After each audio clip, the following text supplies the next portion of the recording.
Hello and welcome to episode 41 of Yalla Habibi. Yalla Habibi, my darling. Yes, we are here for another exciting episode. Very, very exciting episode. And it's going to cover, well, at least two of the things from our intro. Travel and philosophy. Yeah, it absolutely will, yeah. And Scott's been on a very exciting solo quest. I have been, which is not usual, you know. The only time I tend to be on a solo quest in another country is work reasons, but this was not. And you weren't there. It was very odd not having you there. Yeah, it's odd because there are times where we are separated for a few days, you know, like for work commitments and whatever else. And so it's easy for me to just think, oh, well, you're just up the road. You're not actually in a different country right now doing something like, yeah, on your own. I don't know. So it was, well, you were in Romania. I was in Romania for a week. And why were you in Romania, Scott? I went to Romania to attend a Vipassana retreat. So, Vipassana is something that I've wanted to do for many a year. And I first learnt about it when I was in Australia. I don't know if I've ever told you this. Maybe not.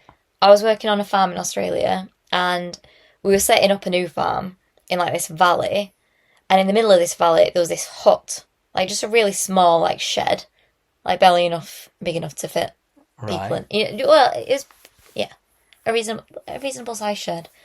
And on the shed, it said Vipassana meditation. And oh, really? yeah, and this woman who was on the farm with me, and she was like a Reiki massage therapist, yoga instructor. She was like, "Oh, Vipassana, that's intense." I was like, "Oh, why?" And then she explained it to me. I was like, "Oh yeah, that is intense." Mm-hmm. So, for the listener, Scott, what is Vipassana meditation? Wow. Just question that. They conducted that in this small shed? I guess so, but it was abandoned and we were converting it, so... Oh, right. God knows what happened. Oh, so it used to... Oh, that's interesting. It was literally a wooden hut in the middle of a valley, like surrounded by farmland, and it said Vipassana meditation on the hut. Oh, that would have been an even more intense to do place to do it. If you're in a hot box, that would have really added to the stress of the experience. Well, it may have been like, so because it was in the Lismore region of New South Wales, for anyone familiar, not too far from Byron Bay, about 30 minutes. So like in the winter, it's pretty chilly. Okay. So it wouldn't have been like too hot. But yeah, what is Vipassana, Scott? Well, I think you could probably explain it better than me, but I'll give it a go. I know I've been to it, but you've researched it much more than I've. But in short, a Vipassana is a silence retreat. My one was 5 days long.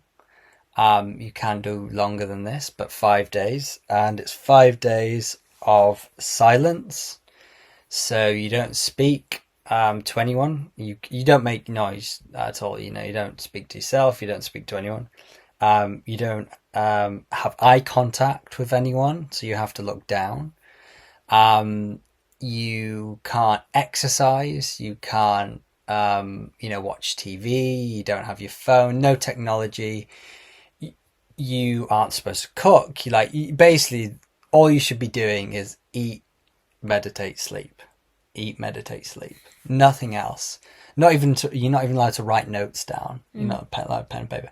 It's complete, just self-focus on yourself. So it definitely is a challenge. But that was something that he said at the start, which I found quite interesting. Is he said a couple of things. The instructor said, one, this is work. This is not a fun retreat. He said it was but it was just very clear from the get-go. This is not going to be easy.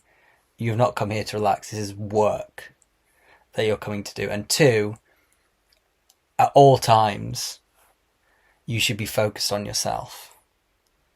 You should not be listening to the birds, feeling the trees, listening to the wind.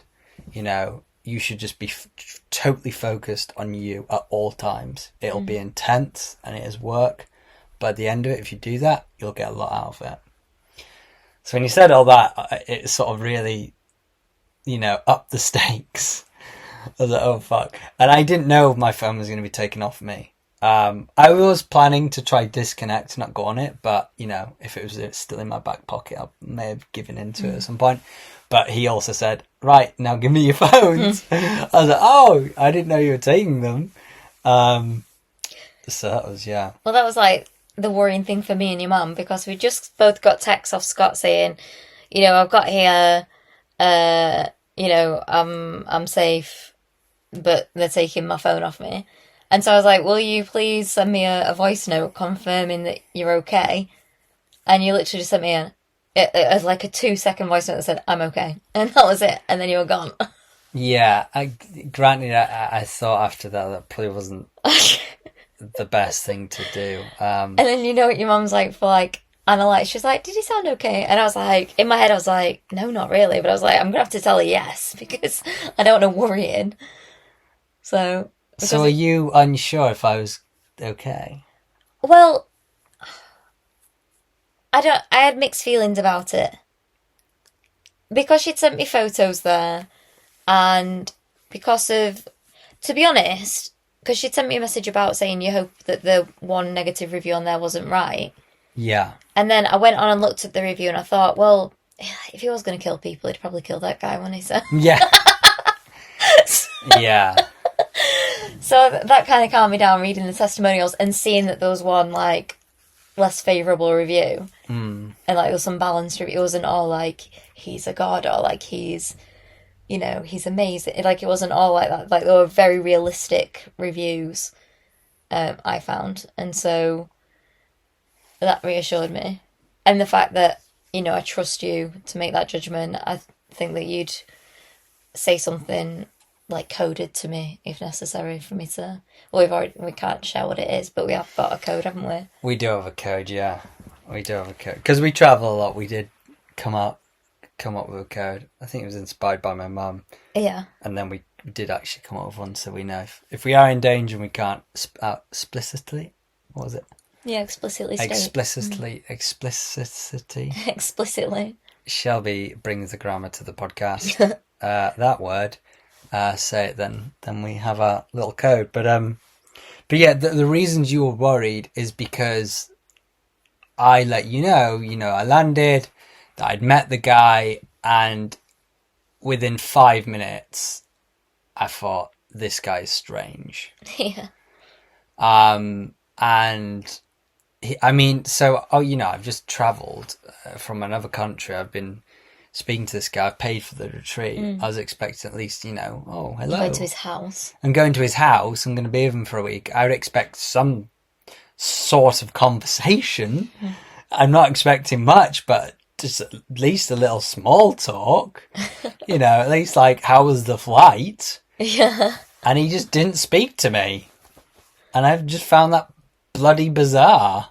Yeah, and like, because I think you were texting me when you were in like his van or whatever going to his place, and you're like, I'm asking him questions and he's just not answering, like, ignoring you. He was just ignoring me, and I couldn't find him in the airport, and he didn't make that easy. He went, I'm here. I was like, where's here? He went, oh, on the other side. And I just assumed he would come find me, so I waited, and then he rang me, went, where are you? I went, oh, why can't you find me? Yeah. Like, you were supposed to be in the arrivals hall. I've gone up and down. There's no person with that sign. And his logic, he wasn't actually, when you come to an arrivals hall, you look and there's always like a bar, and they're all, hanging over the bar of the signs. I went up and down that like 3 times, and he wasn't stood there. He was stood off to the right, because he said, oh, usually people turn right and then walk that way. Well, maybe communicate that to you. Yeah. Like, come out the door and turn right and I'll be there. Yeah, exactly. I went left, didn't I? I eventually went left and went, you could go. So that was a bit odd. I was like, okay, whatever. And then, I was just, he didn't say, I literally got to him and he didn't say anything. He just said, oh, he might have said hello. I might. And I sort of stood there, and I thought I was just sorting my stuff out. I didn't really, consider it, that he wasn't speaking at that moment. But I just sort of stopped and just went, oh, I feel all right, I'm here. And then after a few more seconds, I realised he hasn't said anything. Yeah. So I thought, oh, maybe he's shy or something. Oh, that would be strange, but okay. So then I asked him like some questions, like something like how long's the drive, or or I think our first question was like, how many other people are we waiting for? Because I didn't know if it was just going to be me. And he did answer that, to be fair. He said he did answer that. But then any follow-up questions, he just didn't answer. I said, I was just trying to have some conversation with him. When did you start the retreat? Why did you start? And he was just like, later. And everything I asked him, he either ignored or he just said later. And so I'm stood there on my own. I'm in Romania, this guy, and he's just stood still, no expression, just stood there, just staring. And he's ignoring me and he's not answering me. I'm like, well, that's a bit of an odd thing to do for someone you've just met. Yeah. On top of has paid to go on your retreat. That seems like a strange thing to me to do. So then I did actually start getting quite worried. I wasn't like losing my mind, but I did have it like, intrusive thoughts. Well, you did text me and be like, I hope this guy doesn't kill me. Yeah, granted that also probably wasn't the best thing to say to you. You're lucky that I didn't have a SWAT team on his house. Well, I actually made that joke and it freaked him out. So when we were at the dinner table, also when I got there, he didn't do anything. Like, we got there and like, we just walked in and we walked into his house and he just walked off, like into the house. He didn't say anything. He didn't tell us where our bedrooms was. He didn't tell us what to do. He just walked off into the house. We didn't see him for like 10 minutes. And we're like, oh, what are we doing? Like, and then he like came back down, just walked past us. And then he came back in and he just gestured to sit down. That was it. And then he walked off again. I was like, but he didn't make a point of it. Like, come on, everyone, sit down. He just gestured slightly. But we kind of felt a bit awkward too. Some people sort of hovered around a seat. And he was just odd. And then he never even showed us our bedrooms. We just eventually went up the stairs as well because one of the guys who were with us had done it once before. So we knew. So then we went up there. And we went in the bedrooms. And then 2 minutes later he appears and went, no. He didn't really say much. He just started pulling people away from their rooms. Went, no, you're in there. You're in there. He just moved us all. Like, why didn't you just direct us at the start? Like, he moved everyone. Like, what is this guy? I just find him so bizarre at the start, and that really worried me. But luckily, the participants were really talkative and normal. So and also someone who'd been there before. I did have moments where I thought, well, they could just be all in on it. But, I realised they were cool. And just so the listeners know, the instructor, his personality came out throughout each day. Basically, I saw more of his personality until the last day. I saw it all, and he was actually he was a funny guy. Yeah. I don't know I think you said maybe that was a deliberate thing. I think you said that actually. No, I think it must have been Mum then. Someone said to me maybe it was deliberate to sort of like maybe shock you into what you're gonna do in a minute. Maybe it was a sort of strong message that this is what I'm gonna expect of you. Maybe it was a deliberate thing. I don't know. And maybe it's like if he's running these retreats, like I don't know if he runs them weekly or monthly or whatever, however frequently he runs them, potentially he might spend weeks in silence. Oh, he does, yeah. So imagine the 5 days that you had coming out of that and readjusting, what that experience was like 10x that for like if you were silent for a month, or like how much more difficult that would be then to reintegrate into like normal activities, like having a conversation. Like, I think that we naturally as humans fill the silence, don't we? Like, if people aren't, I think that we're quite good at not doing that, you and I mean, but I think that people, like, we can just sit. Yeah, I'm happy to sit in silent moments, yeah. But I think that most people feel really uncomfortable with that, and if there's a silence, they feel like, oh, I've got to fill it. Yeah. So Fill it or leave. Yeah, I know. Like, I'll be back in a minute. I'm just going to the toilet. Like, Yeah. Anyone want a drink? I'm going to the bar. So maybe I've lost my train of thought, but like I feel like, yeah, if he's used to people arriving and asking loads of questions, but he's also used to being in silence. Like I think, it might be overwhelming for him. Not necessarily I can get unmanageable, that but like I feel like after experiencing it. Yeah. But in the same breath, he was rather talkative in the last night. Yeah. Or maybe it's like, so when I'm teaching and a kid will come in the classroom, Miss, what are we doing today? And I'll be like, I'll tell you when everyone gets here. Like, so that's my equivalent of later. Yeah. Because he probably thinks, I don't want to fucking explain this to 10 people. Yeah. So I'm just going to, why say more words than I need to? I'm just going to wait. Actually, now you say that, and what I've learned about him, that actually does sound right. Because he was big on not wasting time, and he was... The way he spoke as well, I don't want to make this a negative, but he was just a different guy. Like, he paused a lot when he spoke. Like, a long time. Like, he'd be explaining something and would say a part of it, and he'd pause, sometimes for like 10 seconds. And then carry on speaking. It's like very deliberate. Yeah, and I thought, maybe his English isn't as strong, because sometimes he corrected his words. But then again, at the end of the retreat, he was just, he was going and going and going. So I was like, okay, maybe, I don't know. But, anyway, he was, I feel like I've spoken a lot on the oddness of it. But maybe you can ask me a question about. Well, something I'm curious about that I haven't actually asked you about because obviously you've told me about it since you got back.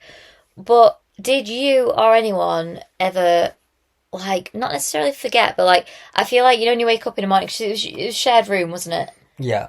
Did you, like, ever accidentally say good morning to someone or, like, smile at someone as you were getting up by mistake? 'Cause you're not even supposed to look at them and smile, are you? No, I did not. The odd person did utter a word very quietly at times. Like, they said sorry. One of the guys said sorry because he got in someone's way. Like, at one point. No, she didn't. The meditation hall. It's not, he says it's not a sacred place, but whenever you're in the meditation hall, you have to be silent in every way. Like, that's like a major rule. And just randomly, Matteo, the one Romanian guy, just let out a really loud, Surprised that weren't you. I know. Nighttime routine. And it was just so random. And the instructor, like, he said something in Romanian to him. And he went, sorry. Like, you realise you shouldn't have done it. So... Funny. But what if you, like, coughed or sneezed? Would you be... No, of course you can cough, sneeze, like, blooming. Yeah, some people coughed and sneezed a lot, and one of the people, one of the other persons complained about it. Oh, really? Yeah, they complained about it. I understand why, because whilst they can't handle it, I get what they were complaining. Maybe it's not fair to complain about, and we did actually discuss it in the open forum after. Because they're not, this is the whole thing, anger, annoyed. But so I think it's more of a belief to define it like this, but I think it's also quite interesting because when I sort of broke it down with ChatGPT, it sort of argued it a bit, but basically what this guy was defining it as is angry is when someone is actively trying to anger you, for example, poking you, and you say stop, and they carry on. They're trying to aggravate you. Whereas annoyed is when someone isn't actively trying to anger you. It's just something they've done they don't have any intention to anger you, but you've decided that's going to annoy you, and you're now going to play the victim card and be annoyed at them.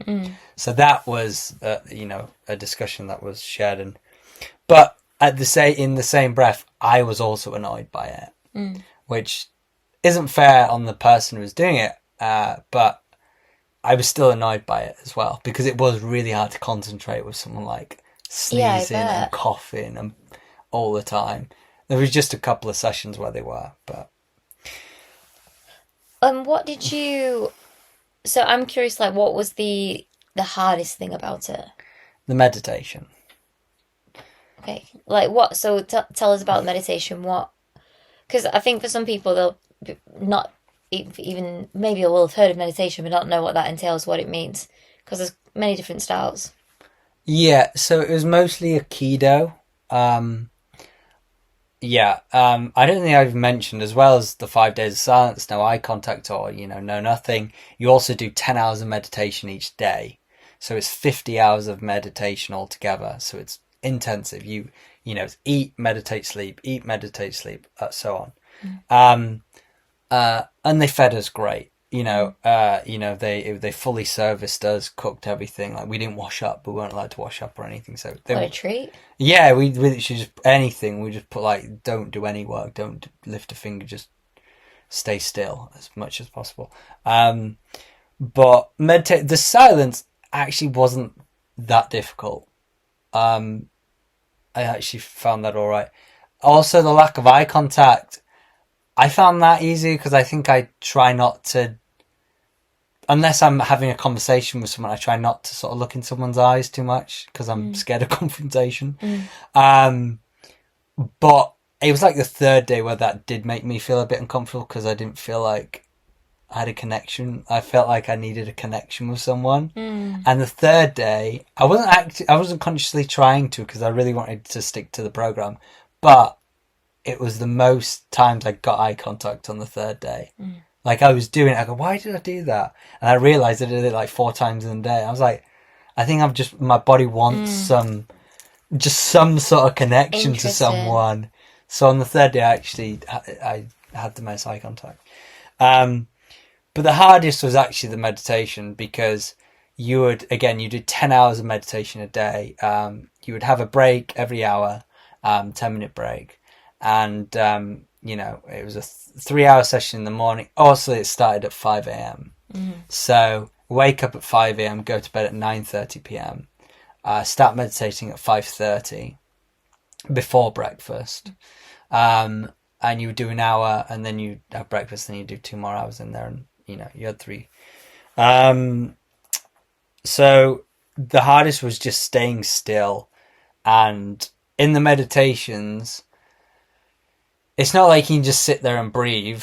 That'd be a bit easy. You had to have a conscious focus on something. So you had to always, this is what I must say, if you have ADHD or you just lack focus or attention, I think this would be a fantastic thing for you to do. Because it's all about focus. It's all about having more control over your attention. And so every meditation you have a focus. So the first day, all we focused on was the top of your nasal pyramid and your upper lip. So just that part and then for the just thinking about that, it makes me feel a bit claustrophobic. Interesting. Yeah, it was odd for such a small part, and then for the last part of the day, it was just the upper lip and the bottom of the nose. See, that makes me feel like thinking about just that, it makes me feel like I want to twitch and like my skin's crawling. And well, we had to do that for 3 hours. Yeah, I don't think just focusing on how it felt when the breath hit your upper lip and what sensations you had, like. And you said anything, like a numbness, a hot, a cold, a tingling, a shock, whatever. Just be conscious of that. And whenever your attention went off that and you caught yourself, bring it straight back. Bring it straight back. And you would wander, and sometimes you'd wander for 5 minutes, and you would just go, oh crap, and you would come back. You just would, like, you just couldn't stop it. But day by day, for me, and after speaking to everyone else, it seems similar, for most of them at least, that they said the thoughts in the head never stopped, like they were still frequent, but they got more control over it. One of the guys said he just got no control over it, and then me and a few of them got more control. So the amount of thoughts I had was still the same, but I had more strength at leaving them and focusing on what I need to focus and staying there for longer. So I did feel the difference from day 1 to day 5. And then there was one lass that I shouldn't say lass. One woman who apparently was like even more drilled in. Apparently she could focus on the same thing for like 10 minutes. She said she was like really locked in. So she really locked into it. That was her second time. So she just must be quite good at it. So very varying on people's experience. And but everyone said, and also some of the meditations weren't just sat down. Some of them were moving. So also there was moving meditations. So that was going outside for some of them. And again, all about focus. So how do I explain? So there were some stairs that went around the garden. It was a very beautiful area, by the way. He had a big complex. They grew all the vegetables fresh. We were in all the mountains, so we had a stunning view. It was sunny like every day. So it was a big garden. So lots of benches. There was a pond with loads of frogs in it. It was lovely. But there was these stairs that went all the way down to the garden and all the way back up. And one of the things which everyone agreed was the hardest was each step you would go down. So you go right foot, left foot on the first step. So right foot, then your left foot comes with it and goes stop. And then you pause for like 5 seconds. And then the next step, you go left foot, right foot. So you alternate. So right, left, left, right, left, right. So that's what you do. But every time you pause for like 3 to 5 seconds. And as well as all of that, your focus at all times needs to be on what was set. So for one of the times, your focus should only be on your palms. Only be on your palms. Another time, the focus was on anything moving. So your legs were moving. So it was bizarre. So you had to alternate your feet, you had to pause, and you had to focus on something completely different. And that was more challenging than you might realize. It's actually quite challenging. Like you mess up your foot, you'll do left twice. And you go, sometimes you caught it, sometimes you didn't. So that you'd mess that up. Sometimes you'd have a really good round, and then you'd go around again and just mess up loads. And just what got me though, the biggest thing that got me, it was the pause. Yeah. That's what got you. Because at least like, I don't know, it's like with running, if you stop, it just makes it so much worse. But if you just keep going, you just sort of get used to it. It's that momentum. Yeah, it's that momentum. So that constant pause. And also some people paused for longer than others, which irritated other people. So once with the first hour, everyone was cordial and just went the pace of everyone. Then when we did it again, everyone just started taking over each other. Because they're like... It feels like it's like some bizarre Super Mario Kart. Yeah. It's me, Mario. It was literally, and we didn't have any Italians actually, but so we had 2 Germans, we had a Ukrainian, we had 2 Romanians, myself being British. I think that was it.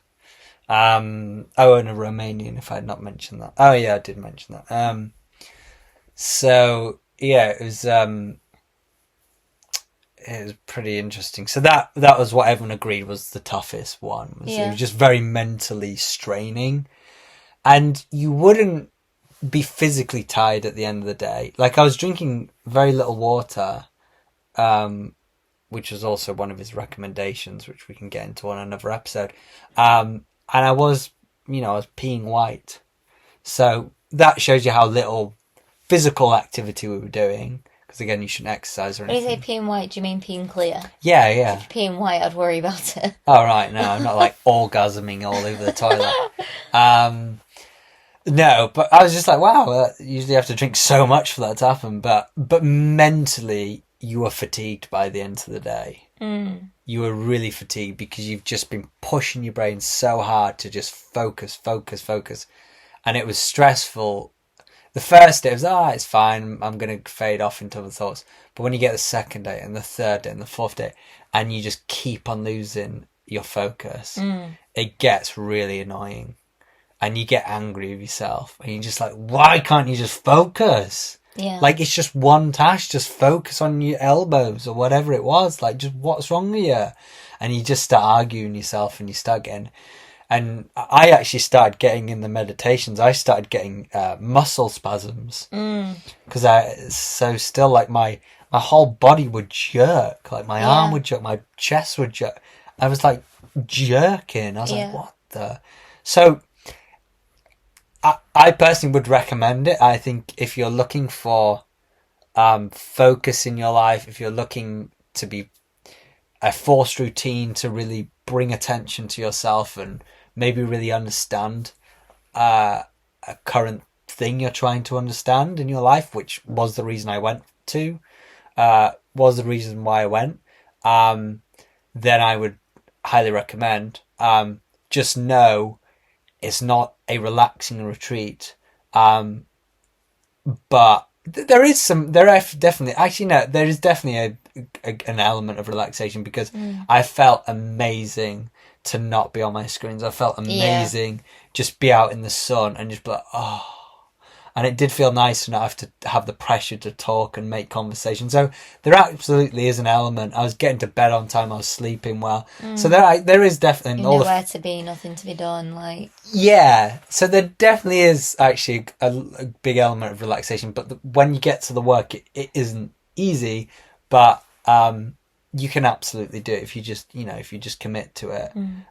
Everyone on the course got through it. In the past, some people haven't, but he said the majority always do. Yeah. But one of the guys there said it's the hardest thing he's ever done. Yeah. And he's 37 years old. So I was quite surprised by that. Well, it sounds like quite a profound experience. And so we will be splitting this into 2 episodes. This is the part 1 where you've spoken mostly about like the I guess not really the logistics, but like how the thing worked and your sort of experience with it. And in next week's episode, we're actually going to talk about your learnings from that and the impact that it's had on you. So that'll be an exciting one to listen to. So right now we're going to move on to our segments before we wrap up this episode. We are, and it's always strange because sometimes we talk about really deep subjects and then we jump into quite light-hearted. But I think that's a nice blend, and also we want to bring more professionalism to our podcast, and a podcast will have segments, and I think it's something that people can get excited by, and I think also what we've chosen it's interesting. It brings interesting news. So mine is the WTF of the week. So every week the world gets a little weirder. So let's talk about the strangest thing that went down this week. And I do have a strange thing for you, and I think Shelby will be particularly interested in this. So there is something called the Aether Clock, AETHER, Aether Clock OC020. And this is officially the world's most accurate clock. Wow. The most accurate clock. This was, guess what country made it? Switzerland. That's logical why you said that. Well done, but no. Austria. No. Germany? No. Give me a hint. We've visited there, and it's in Asia. Japan. Yes. Okay. Yeah. But Swiss was a good one. That does make a lot of sense. Yeah, for well, the I was Swiss. thinking about... They are the makers of many watches. Yeah. Yeah, they are the and watch. then I was thinking country. like grandfather clock. That's what made me think like Austria, Germany.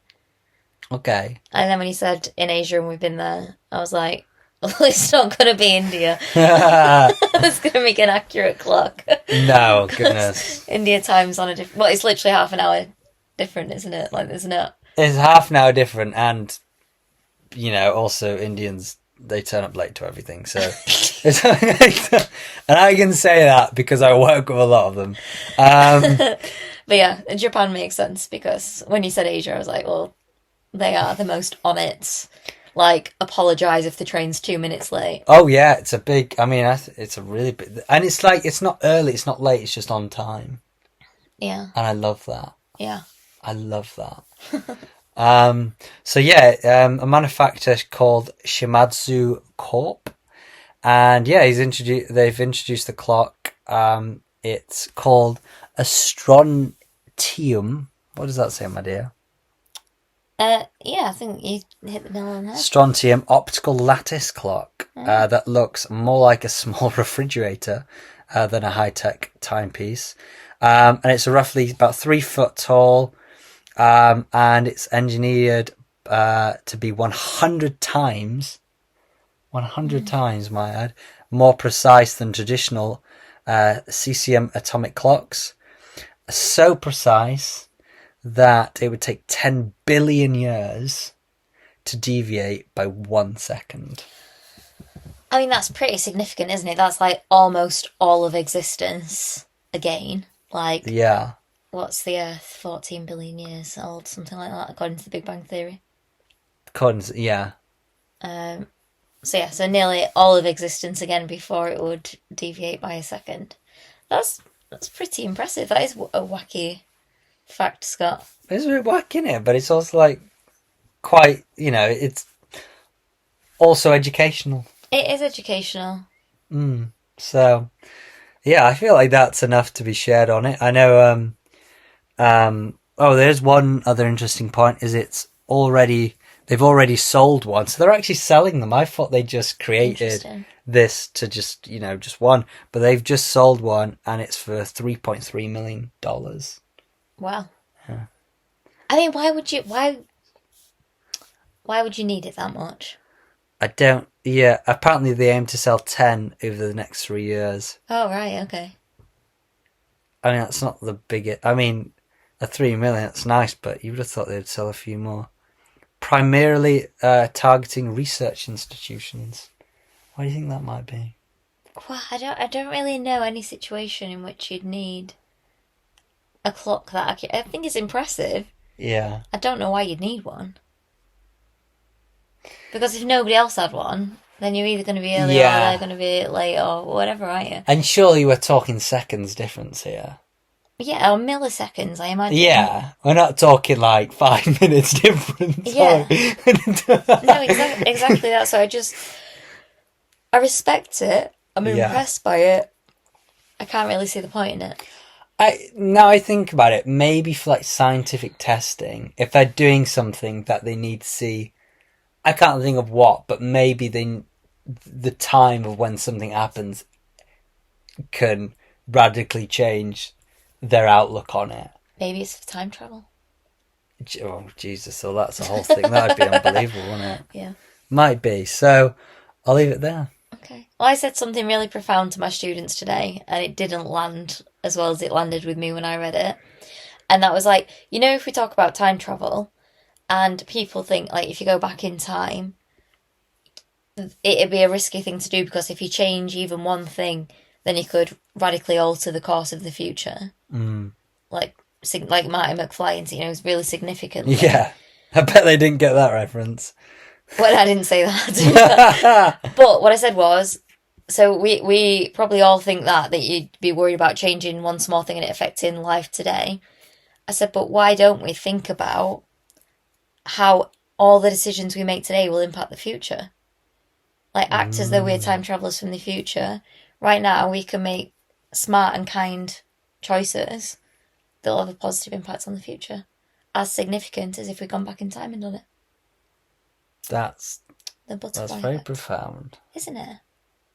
Yeah, that's really well blended together. Yeah. I read it and I thought it was really interesting, and then I told them, and I got a few blank stares and like, okay. I bet they didn't fully understand the gravitas of it. I don't know. We've been talking about the butterfly effect and domino effect, and I might add that the class was nothing to do with this. Oh. I don't know how we got on this. No, it was, sorry. It was talking about love and the concept of time. There were two poems being compared, and yeah, they were talking about how like not having enough time, and that time is value. Time is worth more to you than money. And anyway, it was somewhat relevant. However, that's not really what I'm here to talk about. What I'm here to talk about is my very happy news that I have yet to... There it is, okay. Let's take a break from the chaos, and here's something to make you smile this week. And I've learnt that an otter, the world's smallest otter, that was believed to be extinct, has been found in a busy Nepal river after 186 years without being seen. Jeez. So... I love otters. I don't know. We had a conversation recently about what animal we'd be if we could be an animal. And we both weren't allowed to say dog because that's the obvious answer. And I said otter, didn't I? Do you remember that conversation? I do remember we had that in our man. Yes, we did. Yeah. And I would never be a dog, by the way. Oh, no, you wouldn't. You'd be an orca.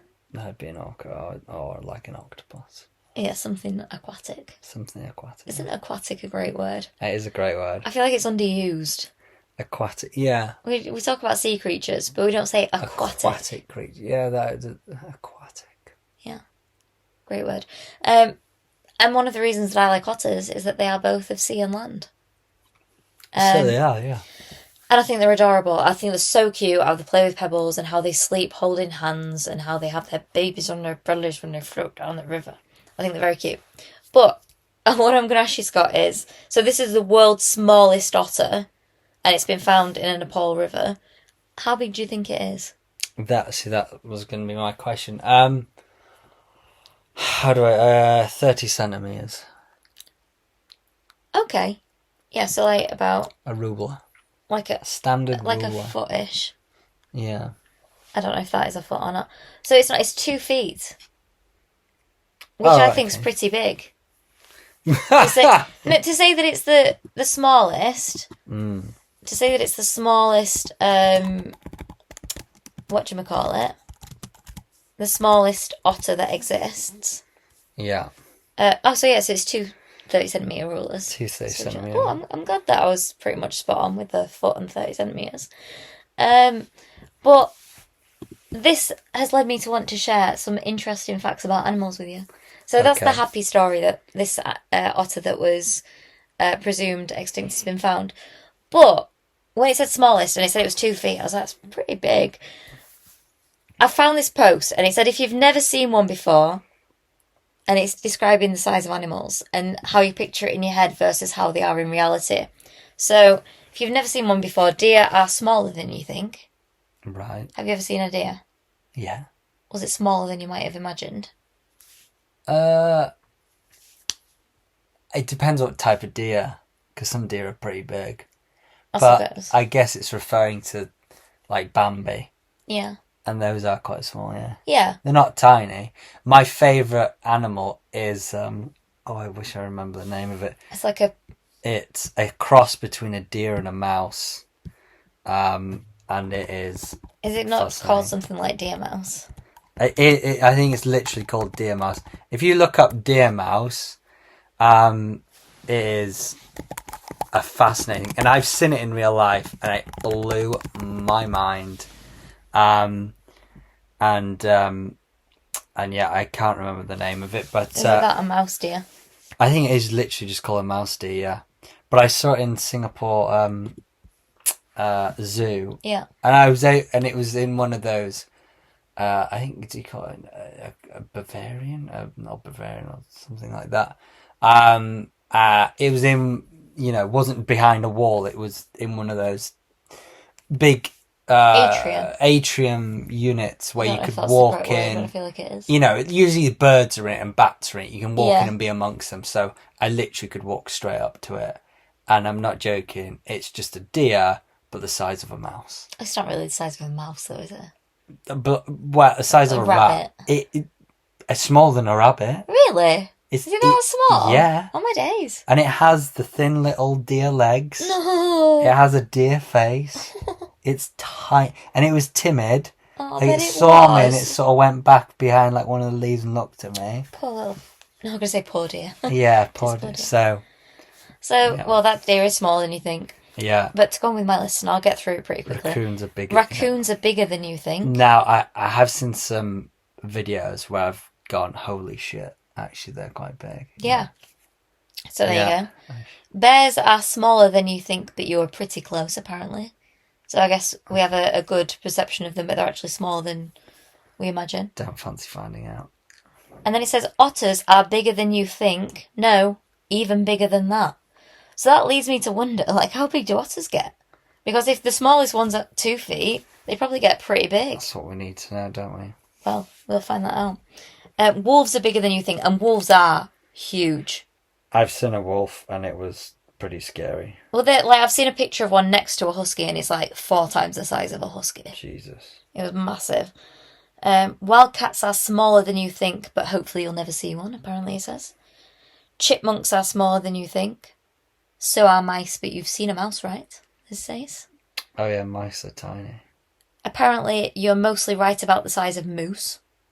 Moose are big. Yeah, but like they are what you think. Yeah. And then pigs are bigger than you think. Coyotes. Yeah, that's blooming true. Yeah, pigs are big, aren't they? We went to that pig sanctuary. Yeah, and they're so strong. Yeah, they just like barge you out the way. Yeah, like if they want to walk through you, they will walk through you. Yeah. You'll fall over. I feel like they could be a dangerous animal if they weren't so friendly. Yeah, they would just push you straight over there. Like a hippo. Yeah. Pigs are bigger than you, or I've said that one. Coyotes are that size, so are foxes. And then it finally says, whoops, bears are bigger than you think, but only that one type. So I'm guessing that's a grizzly. Yeah, grizzly. Or cocaine bear. Cocaine bear, yeah. Wow, well that's interesting. Wasn't it? What did it say about foxes? Foxes are just the size that you imagine. Yeah, that pretty does small, make aren't sense, they? yeah. I think we see foxes frequently. Well, particularly in the UK, we see foxes. To be fair, I've not seen one in a while. I did see one walking around London one morning. Yeah, in London we did, didn't we? Yeah. Yeah. That was pretty exciting. So I've found out it's the giant otter. Yeah. Petronura brasilensis is the largest species, native to South America, particularly the Amazon River Basin.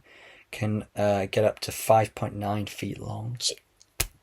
Bigger than me? Bigger than you.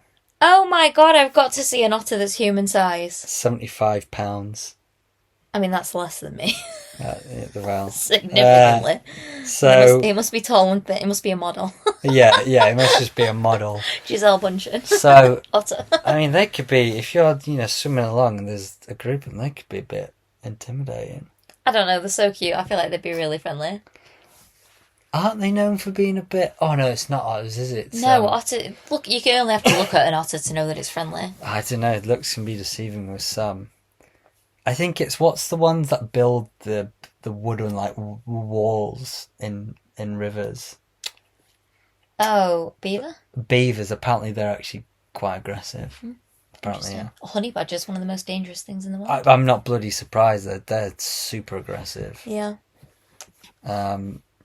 They are super aggressive. So what an exciting episode, Scott. I thought it was a great episode. We've gone a little over than usual, but that's okay. It is. When you're flowing, you just flow, don't you? Yeah, we'll when it feels right, then we'll just let it flow. But otherwise, we do try to keep it to half an hour. We do. Yeah. So, right, it is me saying it is you, yeah. Yeah, Scott keeps looking at me expectantly. I thought that we were sticking to the original outro format, which is where you always start it and I always join it. But apparently we're not. Well, historically, our other outros, we've always flipped it. When you lead the episode, you start it. No, we have. Yeah, we have, yeah. So I kept to that logic. Okay, yeah, so you kept the logic and I forgot that logic. You forgot that, yeah. Okay, here we go. Yeah. Well, another adventure wrapped up. but the journey never ends. Keep your bags packed for the next one, and remember, when in doubt, just say, Yalla Habibi. See you next time.